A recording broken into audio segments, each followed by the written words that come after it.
It's not that, okay, I'll give this example. When our son was about 5 years old, he had done something naughty. I don't even remember what it was. And we had chastised him. And then we went to see Swamiji, and our son Kalidasa said, "Swami, do you like bad people?" And he said, "Yes, I love people. I don't always love the things they do." And so that's the distinction.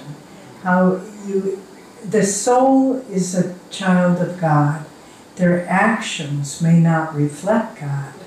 And so then you have to separate. And the more you can give love to the person, even who's behaving very badly, the more you can help them. And because their goodness, even the worst of sinners, their goodness is innately within them, and it's struggling to come out. And that's why people love the saints, because they see who we really are, and they see the God within us.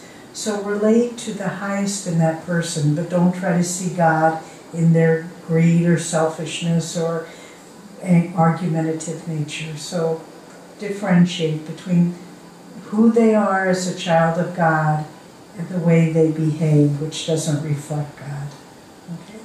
I think David G has touched on one of the essences of what I'll mention, and that's that if, no matter what, we can always give back love to the person, that's different from giving back approval for the way the person has acted. But if we can give back love to the person, that creates the space for them to grow. There's a beautiful story of Anandamoyi Ma.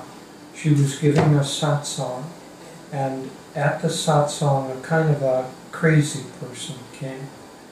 And at one point in the satsang, she had a basket of oranges, and she sent her students out to distribute them among the people. And this crazy person got his orange, and he was very agitated, and he threw it and hit Ma. And of course everybody was very, very upset. And they grabbed him, and a couple of the men threw him out of the little courtyard where they were, and they were very angry with him. And Ma was upset with those two men who threw him out, said that you have to do penance for doing that. I want you to fast for 3 days for throwing this person out. But about a week later, that man came, and this time his eyes were clear, his hair was combed and cut, he was dressed well, and he came back and threw himself at Ma's feet and said, it's almost as if I've been crazy for some period of time. And that act of throwing that orange at you created such remorse in me that it broke in me that craziness. And now I've come back to my senses. And he came back and became a follower of her. But that would not have happened if she had gotten angry at him. Because we are all like plants trying to grow. And a plant is not helped by the gardener saying, you're a bad plant, I'm not going to give you more water, and I'm not going to give you any more sun until you learn to change your behavior. A plant can't grow like that. The gardener knows that if a plant is not doing well, he has to give it even more water and even more sun, or the right conditions of that. And so if a person is misbehaving, we have to give them even more love and more kindness and more understanding.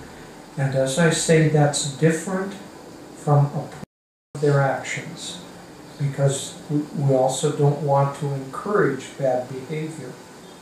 But we should never withhold our love from anyone. And if we can't do it outwardly, then at least do it in prayer. Pray for that person. And deeply and honestly within yourself, send them love and kindness.